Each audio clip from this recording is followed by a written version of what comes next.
Hey everybody, I am Sarah. Welcome back to Overkill Reviews. This is BangerTV's weekly heavy metal review show. I know, I'm not super present around these parts anymore, and it's mostly because my band Smolder is recording our third studio album next weekend. But I've also been really busy lifting weights, and now I can do 5 dead hanging chin-ups, so that's pretty cool. All that said, one of my all-time favorite bands surprise dropped an album, seemingly out of nowhere, a couple of weeks ago, and I really wanted to talk about it.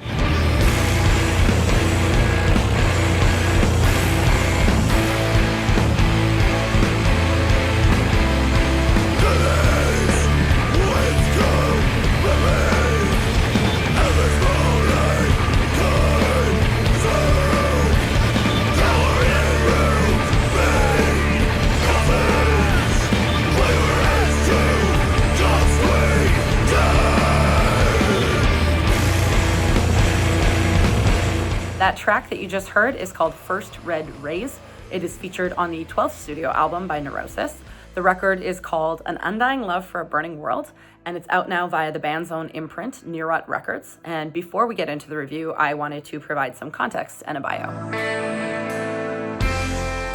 Neurosis was formed by drummer Jason Roeder, bassist Dave Edwardson, and guitarist vocalist Scott Kelly in 1985 in Oakland, California. Their debut, Pain of Mind, was released in 1987. It was heavily informed by Black Flag, Swans, Godflesh, and Amoebics, forging a slow hardcore punk sound that felt very suffocating.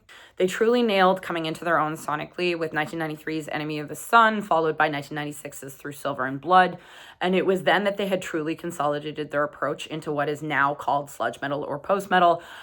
Both of those records are truly definitive genre-defining classics that help spawn a gigantic genre that continues to thrive to this day. Featuring dense layers of extremely precise guitar work against the backdrop of repetitive industrial walls of sound and samples, alongside vocals that are dryly howled, ample praise has been heaped upon Neurosis for their meditative, transcendental, dense, and emotionally evocative approach to music. Indeed, I've now seen the band live on 7 separate occasions, and they're one of those bands that almost every time I've seen them live, I've looked around at the people around me, and multiple people have tears in their eyes. They're one of those bands. They trigger a very strong response. After the year 2000 hit, the band slowed down somewhat, most recently releasing 2012's Honor Found in Decay, followed by 2016's Fire Within Fires. Admittedly, at this point, I lost interest in the band as both of those records felt dull in comparison to the sheer firepower that was contained within earlier works, and they were mostly silent in the years that followed Fires Within Fires. But then came a bombshell in 2022 when Scott Kelly made a public post where he publicly admitted to abusing his wife and family. The day that followed, Neurosis also made a public statement about their profound disgust and disappointment, stating that they had kicked Kelly out in 2019 after discovering this, and they had not made Kelly's ejection public out of respect for Kelly's victims. They've been silent as a band since.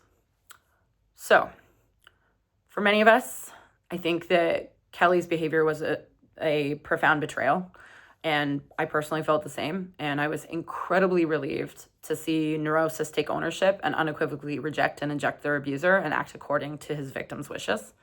That's what allyship looks like. So, it was this extremely difficult set of circumstances that made the surprise release of An Undying Love for a Burning World so intense, which was really made evident by my entire social media feed being Neurosis for about 2 weeks straight after its release.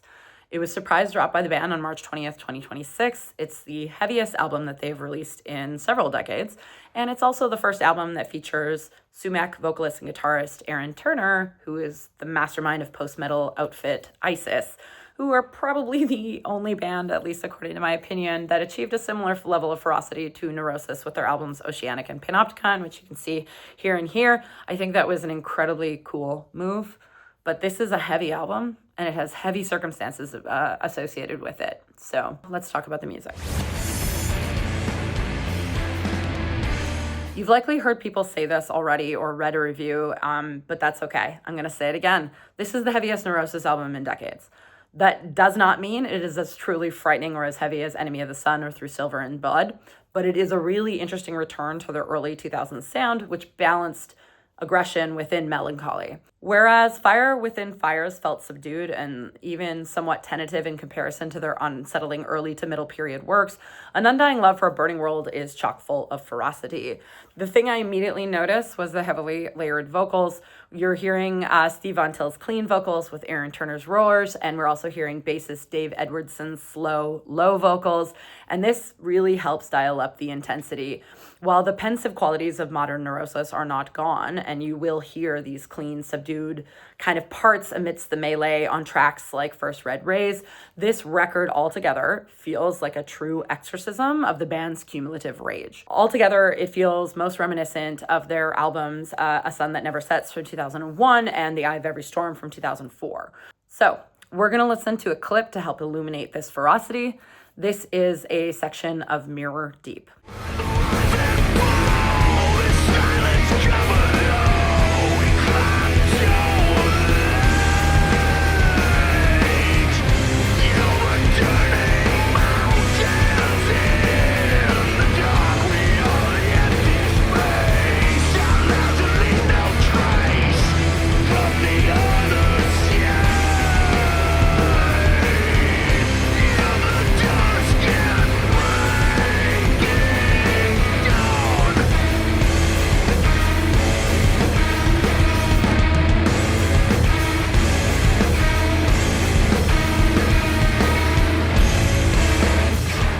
I know I always say this in reviews, but pulling clips always feels weird. Neurosis is not a clip band. They're a Get Lost in the Groove band.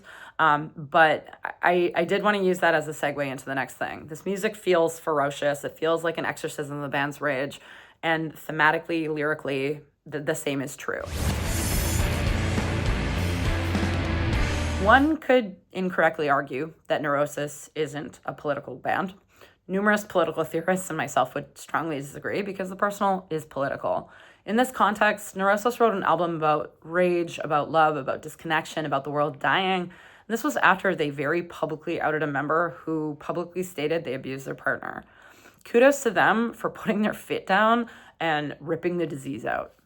Accordingly, spoken word track We Are Torn Wide Open sets the tone for this record. I'm not going to play it because the spoken word song is much longer than me reading it quickly, but here's what it says. We are torn wide open. The separation that burns our heart is the root of all of our disease. We've forgotten how to live, so we suffer. We've forgotten how to struggle, so we suffer. We've forgotten how to die, so we suffer. We've forgotten we are wild, so we suffer. We exist in isolation, so we suffer. The dissonance is deafening. Dissatisfaction and disconnection with our increasingly socially isolated world and wrestling with inner demons is a long-standing recurrent theme within Neurosis. And on this record, it takes on a profound new meaning due to the very publicly available knowledge of the context. And I think that anyone who's keeping up with the incessant cruelty of world events could intimately connect with this, thematically and personally.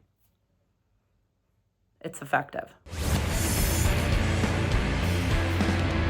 I really want to point out the contributions of Noah Landis on this record because his synth is incessant and enveloping and complementary, particularly elevating tracks like Mirror Deep, which you've already heard, and also really elevating track 4, which is dubbed Blind. This track transforms from disconcertingly crushing to emotive and slow in its final 3 minutes with delicate twinkling synths and truly feels like quintessential Neurosis.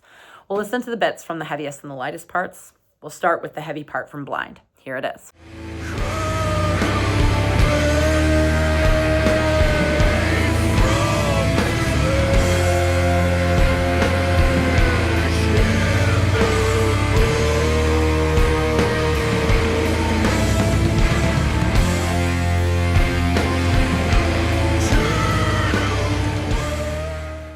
Now, let's listen to that more delicate and subdued stuff that I mentioned. Adrift on sightless plains, errant round tearing souls, devour on our own, starved eyes. I have a lot more to say about this record, and I wish I had more time. I've barely mentioned Aaron Turner, who just fits so effortlessly into Neurosis, that there's no beats skipped. I can't impress enough how cool it is to absorb into your band a musician who very publicly has talked numerous times about how important and formative your band is to his bands. Metal people can be insufferably snobby about things like this, and I love that instead Neurosis acted like adults who have other things in their lives than metal and just invited him into the fold. So cool. Of course he fits like a glove. Of course he would. Like, that fits so well. And I also haven't mentioned Jason Roeder's drumming, which is characteristically tribal and gargantuan. But I'm running out of time, so I'm just going to talk about the fourth and final point, which is the thing I didn't like about this record. The album pacing feels off. I don't think anyone would accuse Neurosis of being succinct musically, and accordingly, numerous of the records have a hefty runtime stretching past an hour. And yes, this kind of music lends itself to meditative, drawn-out experience. That said, I would have liked this album to have been paced differently, and I think that feeling is exacerbated by the fact that the final two tracks are the longest on the record. It's a pretty specific choice to have your final two songs be a 10-minute song followed by a 17-minute song. And I think if they had maybe distributed those tracks differently, put them somewhere differently in the track listing, the last 30 minutes of this record would not have dragged as much as they did. And unfortunately, the result is that the end of the record starts to feel a bit like a slog, which isn't the best way to end an album. And that's a shame because Last Light starts out as quite a beautiful song, but really drags in the middle. So what does that mean for a verdict? I really like Neurosis, and I really respect the five men within the band, both as a collective and as individual people and artists. This is a top 5 all-time band for me. Their band I've seen live numerous times. I've traveled to other countries multiple times to see them. I own a huge chunk of their records. I have them tattooed on me. But I'm not going to proclaim this as album of the year or the decade as numerous overeager fanboys have. Instead, I think it's a very strong record, and it's a stellar return to form. And I like it a lot more than the last several of their records. And quite frankly, I deeply respect the approach and the choices that they made with this record. They made art out of something really ugly, and that's a good way to exercise your feelings. All told, An Undying Love for a Burning World is heavy. It's got replay value. I already bought it on vinyl because I want to listen to it more. And yeah, it's a bit too long. For all those reasons, it's getting 4 out of 5 here on Overkill Reviews.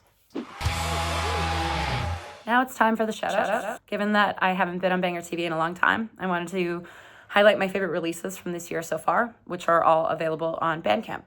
First up, let's talk about the new album by weirdo French thrash doomers Dionayesque.